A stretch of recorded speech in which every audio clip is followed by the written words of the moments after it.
Hello, welcome to Conversations with Educators. I am your host, Jerome Ellison, and I'm here with a special guest, Janice Manning, an educator and future school leader. Janice, thank you for coming on the show.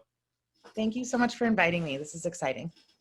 Yes, so let's get started. My first question is, these are just some getting to know you questions, some reflective questions. I want to ask, so what is your role at the school and what subjects do you teach? So I'm currently teaching 7th grade social studies. I have a special education license, and I've started as a special educator. So I do some special education work also, but it's not as formal as it's been in the past. And then I'm also the UFT chapter leader at the school. Yep.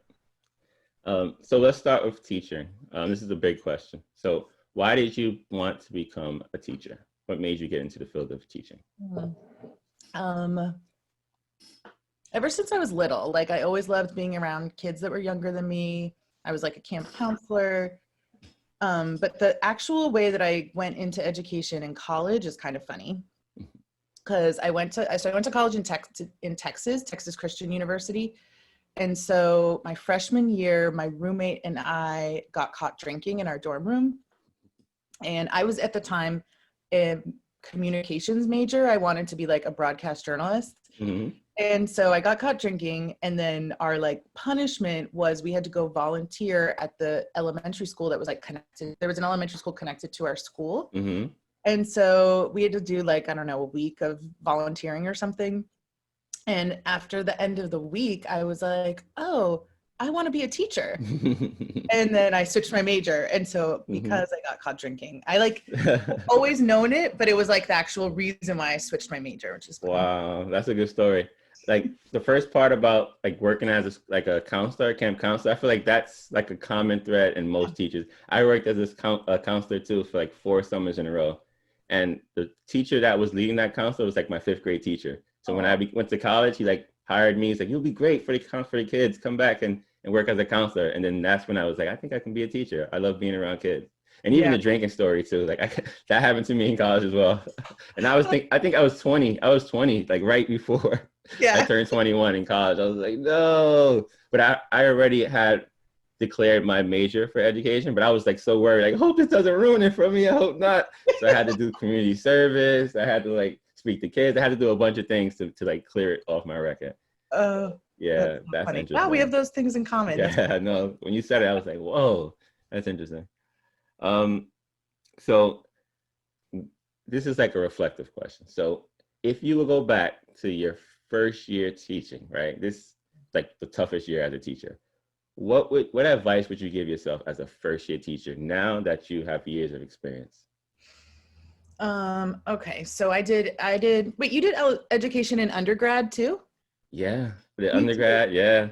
I was ready to go. Once I got in there, I was education, I want to be a teacher. So, yeah, so me too. So my first year teaching was in Texas, but I was 21. And let's see, what would my advice be? I remember being feeling I kind of knew how to do everything. I was I got this isn't that hard. And so I think my advice to myself, if I were to do it again, would just to be recognize that you don't know everything. And I'm sure I was open to people's ideas and stuff, but I remember my principal we had these boxes where copies were put in the copy room, and she kept putting standardized test packets. I was teaching 4th grade, which was big testing. The big fourth, big year where those scores go to their middle school applications.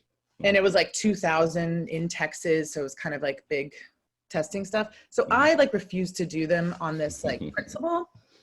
And my principal called me in and had all the stacks on her desk and was you have to use these.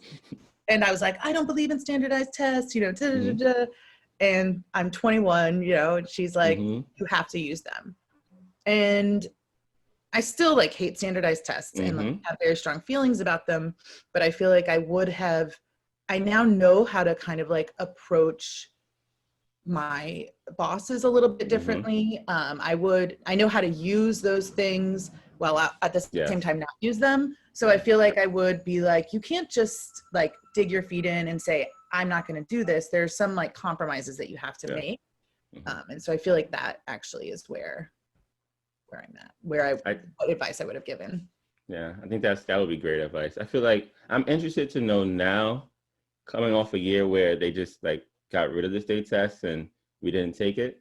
I want to know like what's going to happen this year. Like, are we going to force kids to come back in and take the test, or like, are we going to cancel the test again for another year? And then if so, like, what does that mean for the future? Does it show people that the standardized test should not be the only measure of teaching quality student learning? Maybe we can find other ways to assess kids and assess teaching without having this pressurized standardized test every year.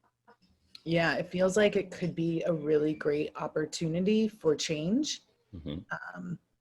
I just worry those testing companies are so much tied to the government, but in terms of money, but I hope that there's like change in this, that it seems like a moment where we could. I've heard though that like they're still doing the SHSAT, and that kids are going to come in even if they're remote. You know, I don't know how they're going to do it, but we'll see. Well, they'll find a way, you know, because there's big money in it, like you said, you know, and governments are tied to it, so they'll find a way. So you're also the union rep, which is another huge task. And I think that also kind of, and you would know better, but I think that also plays into you understanding how to approach different people and approach leaders and administrators, because you've seen the side from the union, the side from the teacher, and even your experience, you know, training to become a school leader. I think that rounds you out very well. But why did you want to become a union rep? Like, what got you into that position? Because that's a position that a lot of people feel like they don't want to get into. Yeah. I mean, I am like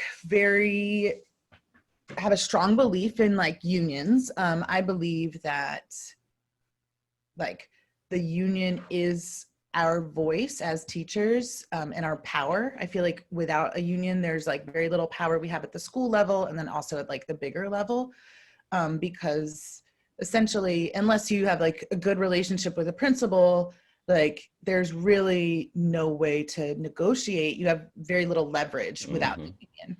And so I don't feel like all administrators aren't willing to negotiate, and I feel like most actually are, but it just feels like the union is a space for us to like work together. And it's this formalized space, rather than just like, hey, let's all get together and meet and talk about what we want. It's like this formal space that we can. A couple of years ago at my old school, we had a union rep, and she was like very traditional in that she was all about like health insurance and like COPE cards. Like that's all she kind of talked to us about, or welfare fund. And so that was my experience with the union at school. But then I heard about this organization called MORE, the Movement of Rank and File Educators, and it's the Social Justice Caucus of the U of T. And we started going, a small group of us started going to these MORE meetings.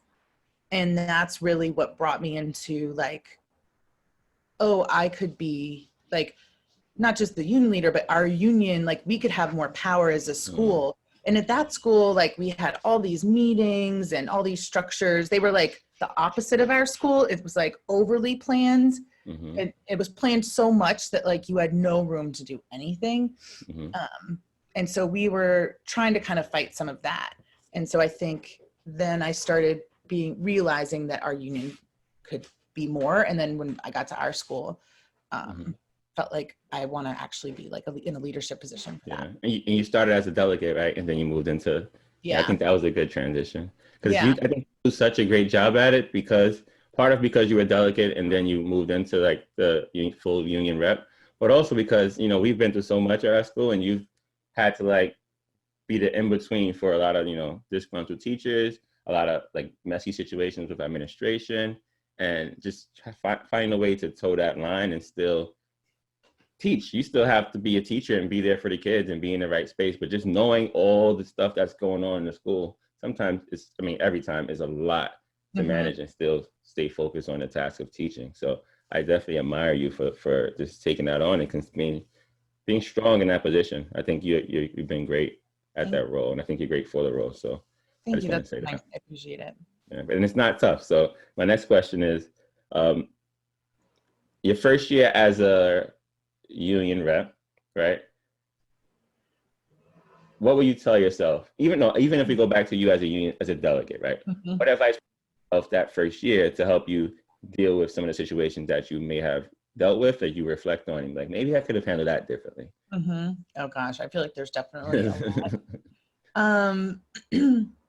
I think the experience has made me better at like having difficult conversations. So I want to say like that to begin with, because I'm the kind of person normally, like I love I love teaching. Mm-hmm. I'll do my job. I'll get annoyed with like something the principal asks me, but I won't actually like complain about it unless it's Yeah. totally out of bounds, and I'll kind of just do what I need to do. Mm-hmm. So it's made me be like, okay, I have to go because other people are upset about this. Yeah. In terms of advice, I think, and I actually am just realizing it this year, especially I think with any administrator, but with our particular Mm-hmm. administrator, that I need to ground everything in like the contract. Like, so any argument I have, if I'm saying, people are upset about such and such, Yeah. it's really hard for her to take. But if I'm like, the contract says this and people are, and I somehow find a connection, right? Like, and I think that would be, I'm still working on that. I still don't do it as much as I should, but I do need to like ground everything in that, because that actually is the power that we have. Yeah. I agree. I think that's the best part of unions. I feel like it balances out the power structure, in the school. So where without the union, the leaders and the bosses, or quote unquote, will have the most power, and the teacher would not feel like their voices matter. But when you have that contract in that union, you can come with a document and say, no, these are what we stand on. This is what the legal document is, and we can build off of that. Yeah. And I think another thing I wanted to say was, with unions, a lot of times, especially with newer teachers in buildings, their voice can be pushed to the back a lot easier because they don't have tenure. So they can sometimes, when you have teachers who can contribute so much to the school, they don't feel comfortable enough with sharing their voice for the first 3 years in the past, but now it's like 5 years, because you don't want to get in the bad side of the principal and feel like you're not going to get tenure and not going to be secure in your position. But having a union and having someone to advocate for you and speak for you, and having a community of teachers who can speak for you, it gives everyone power, whether you're a first-year teacher or 20-year teacher, where your voice can be matter the same, and you can present ideas and thoughts and challenge some of the things that principals would most likely force you to do if they didn't have a union. Because a lot of times with new teachers, you're asked to jump over hoops and do 4 in a rows and do a lot of things that are against the contract, but you may feel like you have to do it if you're trying to get tenure, or you're trying to be on the good side of a school leader. So one thing I want to try though, and I've thought about this too, is like, let's say 4 in a row is a perfect example. Like, that's not in the contract, but sometimes we do it. And I kind of want to be like, okay, principal, like, you're making me or so-and-so do 4 in a row, or you're asking for them, what are you giving them in return? And I think it's almost like, if you're gonna have us do something out of contract, then you need to give us something else. And make it so like they're not just saying, okay, well, they said we could do this. It's like, okay, well then I don't know what else would be, but something where it's like just more of a negotiation. They just like walk over us kind of thing. Yeah. And for those of us who don't know what 4 in a row is, 4 in a row is basically when a teacher has to teach 4 periods consecutively without any breaks to prep and to prepare for the next period. So it's a lot. 4 periods in a row, this could be almost 3 hours of teaching back to back without having to stop and reflect on your lesson and just go to the bathroom or just get a break for yourself so you can prepare to be your best self for your next class. So it makes a big deal when you have to teach 4 classes in a row. And it's actually something that shouldn't happen contractually, but it does happen a lot. And it does happen a lot of times with newer teachers who are or untenured teachers, because again, they feel like they have to take whatever is thrown at them by the leader because they don't want to be on the bad side and they want to get tenure eventually. Let's switch to, this is kind of like a fun little game I put in the middle of the conversation.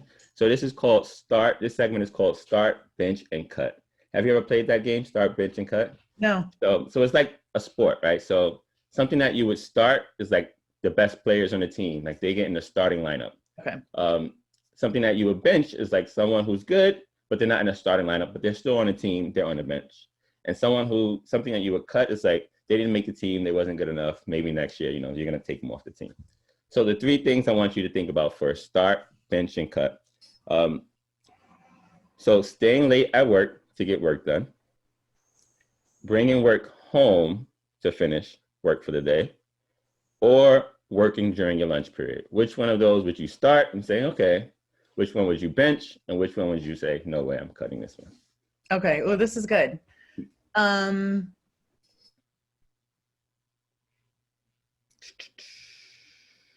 Oh, it's a toss-up for the start.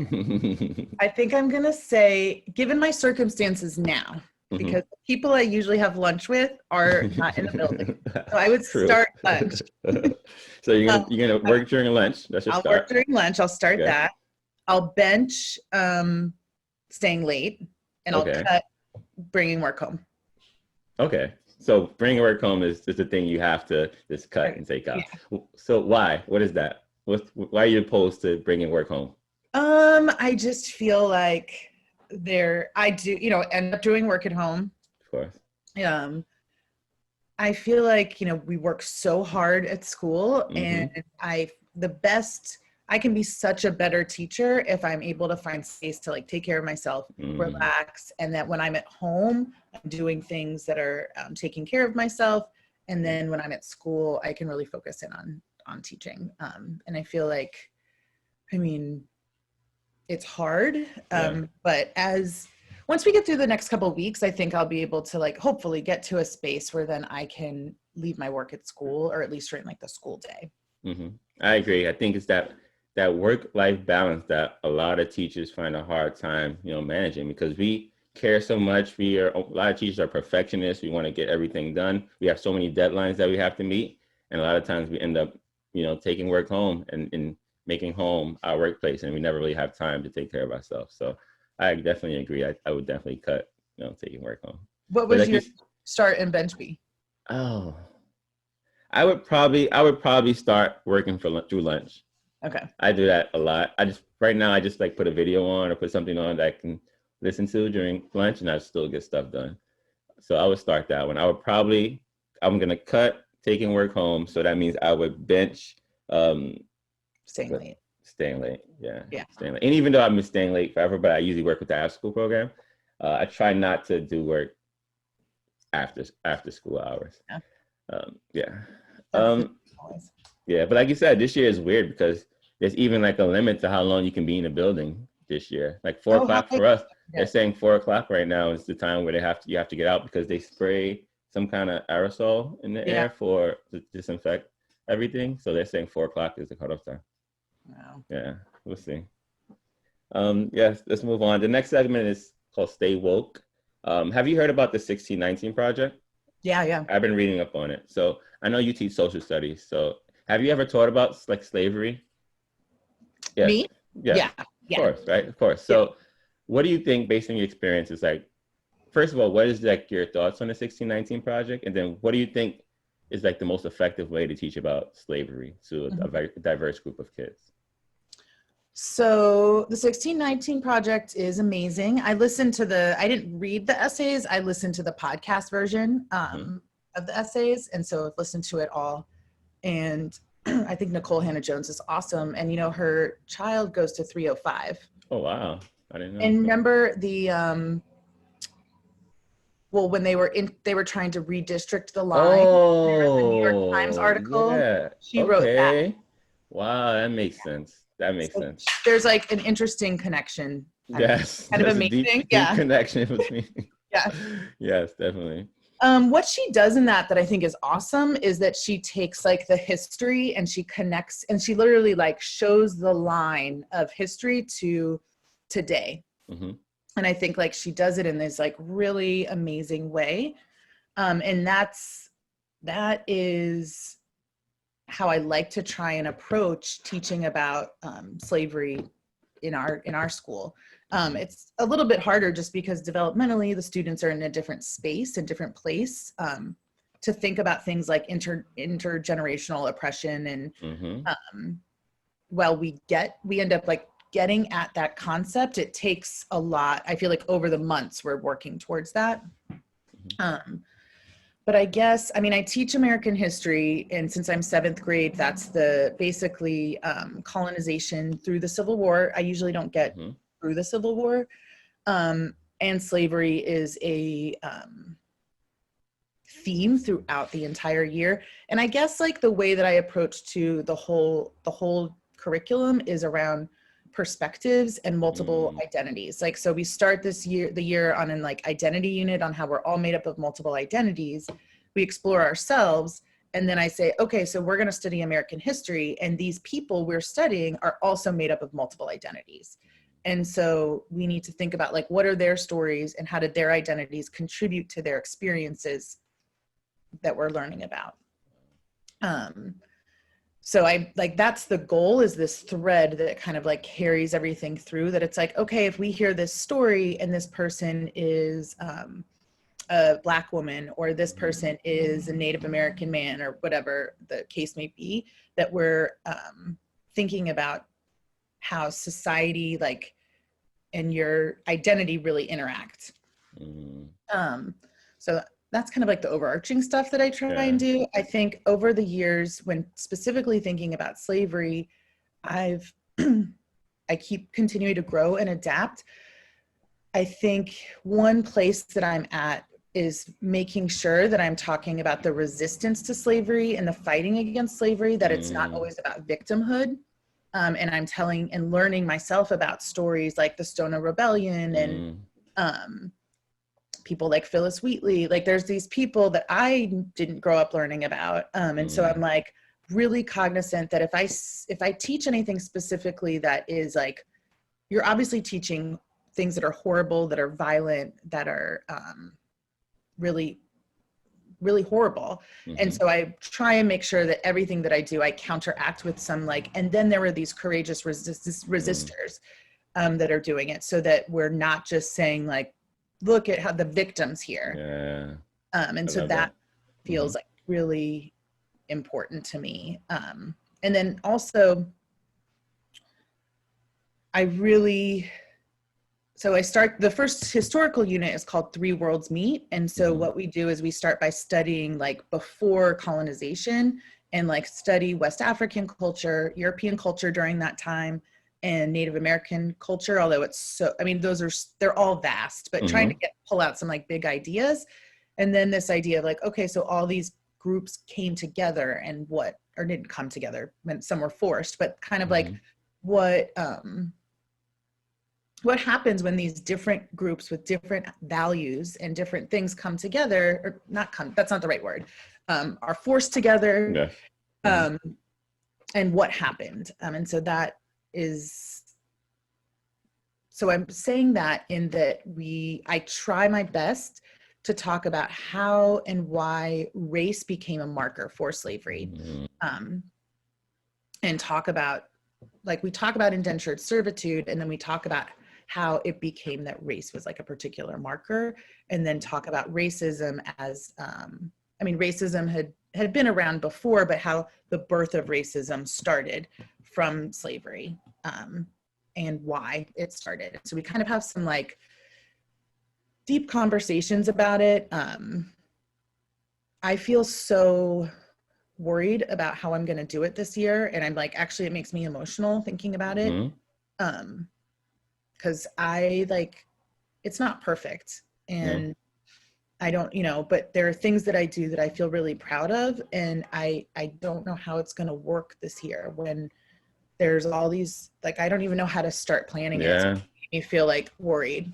Yeah. I feel like the space that we're in as a country now, it's like it's difficult to know where should you start, like where kids are right now, like what do they have the capacity for, and what mindset are they in, because they're dealing with, the social unrest around racism and, with COVID-19. So it's like both of those things on top, and how do you like connect them, but also separate them and show that they're two different experiences that people are going through, but especially for Black people, they're kind of going through two things at the same time. So it's a lot more heavier on them. I know for me, I wish I was taught when I was in middle school and high school and elementary school, the way you're talking about how you teach slavery and how you teach the empowerment piece of, slavery, and how we can show how, there were Black people who actually overcame and pushed back and revolted. And it's not only about being the victim, it's also about them going through these challenges and then still overcoming and pushing and making it to where we are today. So I think that's very empowering. Another thing I wanted to say is so for example, how do I put this? So for people who say that teaching about slavery is like anti-American or unpatriotic, what do you say to those people? Like, what do you think the issue is? It's so infuriating to ignore this like major part of our history. Like, it feels unpatriotic not to teach it. It's almost like, and I feel like it's how we could ignore this. And not to mention that enslaved people often, or not often, like they built America. They built literally Wall Street. Yeah. So it's like they built the Capitol building. Yeah, so it's built the White House. Yeah. Yeah. It's like how it's so gross to me that we would ignore it. I think if I were to actually have a conversation with someone, I'd have to like not be so angry about it. Like if I was trying to actually convince somebody, I think I would go back to the ideals of the Constitution. And so, I mean, it's funny. I love teaching my Three Worlds Meet movement or unit. And then the American Revolution unit, I'm always like, oh, like so bad. I'm sorry, everyone. Because it's like the same, we hear the same thing. And I try to frame it a little bit differently. And I frame it into like, okay, these are the ideals that these people were fighting for. And then we pull out the ideals like freedom, equality. And I think we look at we look at the Declaration of Independence, pull out the ideals, and we discuss ideals versus reality and like what is an ideal and how we're moving towards like, they were saying we're free, we're fighting for freedom and equality, but we're enslaving people at the same exact time. And so it's like this understanding that we're working towards these things, and we still are working towards these things. We haven't reached them yet. And it's like, I think being just really real and honest about that when teaching about history, but then also like, that would be my argument to somebody who says it's unpatriotic. It's like, well, actually it's the most patriotic thing, because the Declaration of Independence and the Constitution are rooted in these ideas, and we haven't reached them, but we're fighting for them. And if we don't know that it's a work in progress, if we don't know where we started and where we came from, like it would be unpatriotic. And so I don't know. I think too I've had like imaginary arguments with people over like Colin Kaepernick, where I'm like, my father was in the military, and I know people are like, oh, it's disrespectful to the military. And it's like, wait, but it actually is what people go overseas and fight for. They say freedom, equality. So like, and freedom of speech, like all of that. And so I don't really consider, patriotism is such like a strange phrase, but I do feel like the right and conservatives have taken that phrase and made it something that, and twisted it into something where I'm like, well, patriotism is, to me, fighting for freedom and equality and going on a protest. And, I don't say I'm patriotic or wear like American flag stuff, but like that to me is patriotic. I thought about this year talking about that concept with the kids because Trump came out with that thing, the executive order or whatever. So I thought about starting off with like, well, what do you think patriotism is? I haven't thought through everything though. I think that was so well said. You have so many different points. I wanted to say so much. So I know for me, I agree completely with what you said. I feel like for me, how I look at it is almost like you said, right? We have to be grounded in the Declaration of Independence and the Constitution and what America wants to portray, the American dream or what America stands for. And if, it has to be a process. Like you said, we're not a complete perfect country right now. We're making steps, hopefully trying to make steps to live up to that Constitution, to that Declaration of Independence. So just like with any human being trying to be their best self, you have to reflect on yourself as a person. You have to reflect on, the harm you have done. You have to reflect not only on the good side of yourself. And I feel like America only wants, or Trump or whoever is against, this kind of work with the 1619 Project is they're only trying to focus on the good, only teach people the good about us, tell people the good about us, and ignore the bad, right? If we ignore, as people, we ignore the bad, we're never going to be the great person that we want to be, because those things are still going to come up. Our negative side is still going to come up if we ignore it. But if we're conscious of it, if we lean on it and we work to improve ourselves in that area, then we can move faster toward the people that we want to become. So as a country, if we're ignoring racism, if we're ignoring how we treated, so many marginalized groups, whether it's the Native Americans, et cetera, then we're not really leaning into our flaws as a country, and we're never going to find solutions to grow and live up to the Declaration of Independence or the Constitution. So I feel like that mindset of unpatriotic, anti-American is exactly what hurts us as education systems and schools, because for so many years, the textbooks and the information that we've been given have that same belief. Let's take this out, let's feed this and feed the kids this and feed people this. And this is why a lot of countries look at us like, we often think we're the great America and we criticize everything every other country does, but we never look at our own, we never look at our own trash can, or we never look at what we have done in our backyard and try to fix that ourselves. But we often try to fix other people's problems without first fixing ourselves. And that's the recipe for, stagnant and status quo and not progress. So I think hopefully more projects like this and more people become aware to the fact that we still have room to grow, and we have to lean into our flaws and our bad side and what we've done to people in order to really become the country that we want to become. Yeah. There are times during the school year where I'm like teaching. I could imagine someone being like, wow, you don't seem to like America based on what you're teaching. And it's like, I think about it and I'm like, this is the reality. And, it's it. Because between Native American genocide and I mean, there's so many things. Deep. Yeah. But I think you're right. Reflecting, and it's like a human being where it's like, you have to reflect in order to grow. Yeah. I think that's a good analogy. Definitely. Thank you. So our next segment is called Closing the Achievement Gap. And this is such a big topic. There's so many different, contributors and factors that contribute to the gap between, different groups and different races. So let's say this, hypothetically, if you were, let's say you are the Secretary of Education, you have an unlimited budget.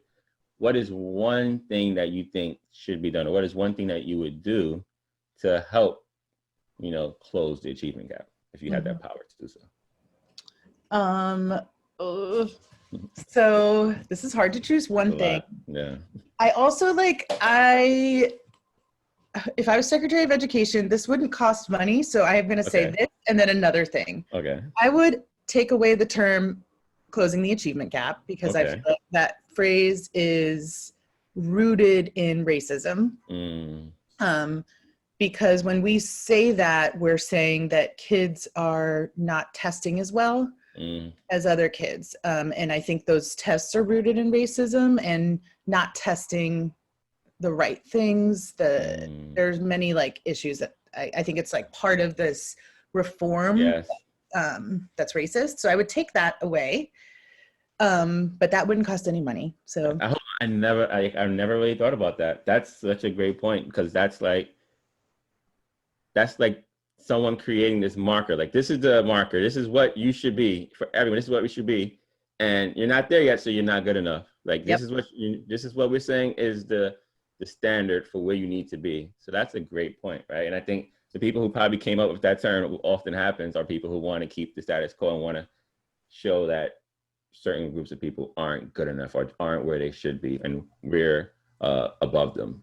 It keeps that idea that Black and brown kids are actually less. And that's not true. We know, I mean, we know that. And these tests are, And it's great. And if you make the test the marker for achievement, then if you build racism into the test, then you can always move the goalpost. You can always make it so certain groups have a harder time ever meeting that standard because you're manipulating it based on race.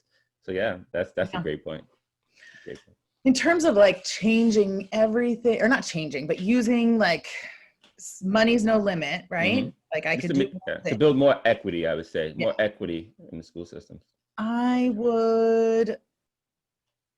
think I would have a like huge focus on social emotional learning and like bring in more counselors and have like more like school is, and then anti-racism like connects to me to social emotional learning because you can really build in an anti-racist culture if you're doing social emotional learning as like a foundation for a school. I also feel like social emotional learning could incorporate restorative practices and restorative justice. So that would also be included. So bring in counselors, bring in social workers, spend money on that then helps build in social emotional learning into like every content area. Teachers are trained on it. And then that would include restorative practices into the SEL stuff.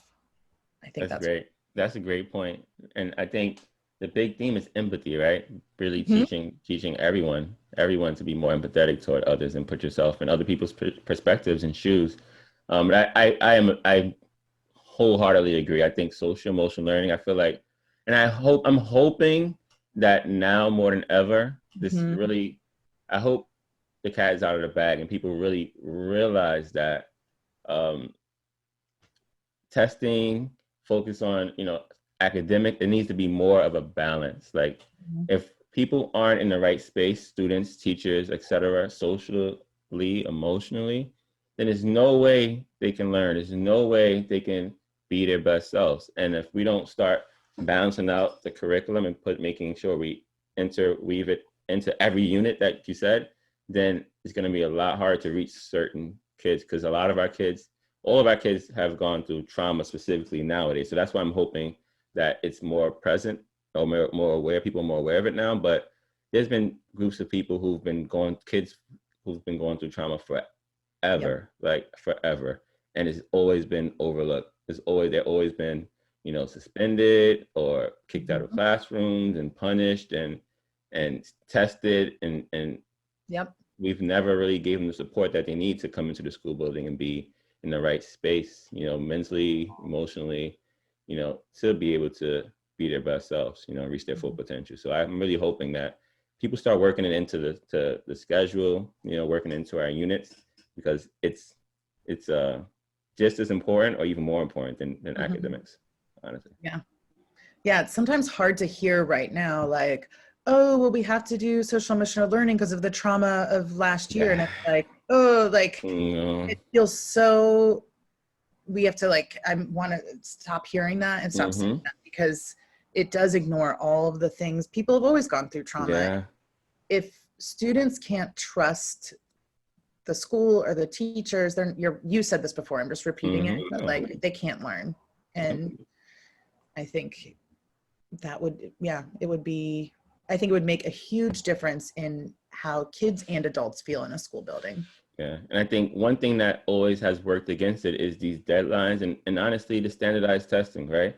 And in the years past, it's always been connected to school funding or to teacher effectiveness and all these things.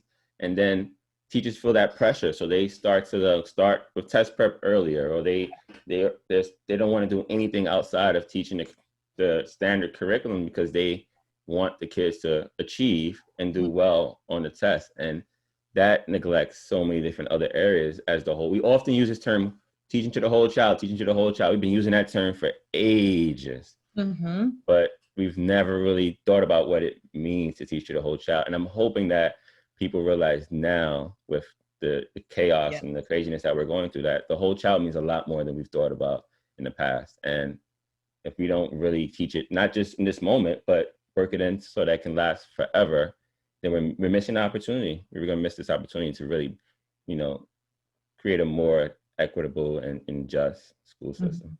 Yeah. This is our last segment.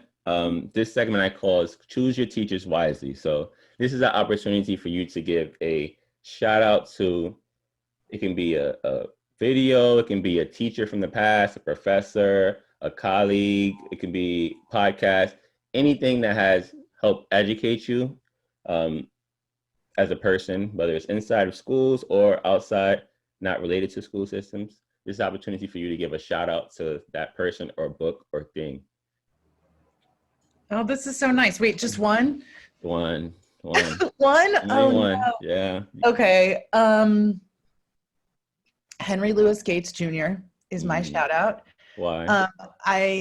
There are like other people, and there are like people in our school building I want to shout out to, but just one. Okay. Make it special. So he is, historian, professor at Harvard. And when I first started teaching 7th grade social studies, I was like, okay, like, how am I going to approach American history? And he has so many like videos and documentaries and books out, but I was just searching anything I could find. And I came across Many Rivers to Cross, which is a documentary series of African American history from like all of American history. It's like a 6-part documentary. I have to check it out. Never Oh, so good. It is the first, I guess it's not disc or first episode or whatever. I use a lot in the beginning of the year, and the kids know like who he is because he narrates it. So he's like has pain and and it's just so I've used it. I know it in and out. And then when I went to the African American History Museum in DC last summer, I was like, I think he helped like curate it because there were all these stories, and I was like, wait, I teach that and that and that. And so I got to meet him a couple of years ago. He was speaking in Manhattan at like somewhere, I forget. And so I heard him speak. He was amazing. And then I got a picture with him. It was when I taught, it was 2 years ago. So the 8th graders that just left, it was when I was teaching them. So in the spring, I was like, you guys, I'm going to meet Henry Louis Gates Jr. And they were like, oh my God. They were like, you love him. Like, do you take pictures of him? I took a picture and I brought it. And I was like, they were like, oh my God, you must be so happy. That's cool. Yeah. So he has helped me develop my curriculum along with many other sources and people. And but I feel like he's one of the first like foundational pieces of the curriculum I've been developing. So great. That's great. Yes. Thank you, Janice. I want to thank you again for coming on the show. Also want to thank you for being such an empathetic, courageous, caring, loving educator and union rep. I hope that you continue to do the job because people like you are, much needed in the school system. Yes, thanks again. Thanks again for coming on the show, and I appreciate you. Thank you. This has been awesome. I'm like so excited you're doing this, and thank you for inviting me. So Thank you. So that's our show. Thank you for watching. Stay blessed, and remember, education over everything. See ya.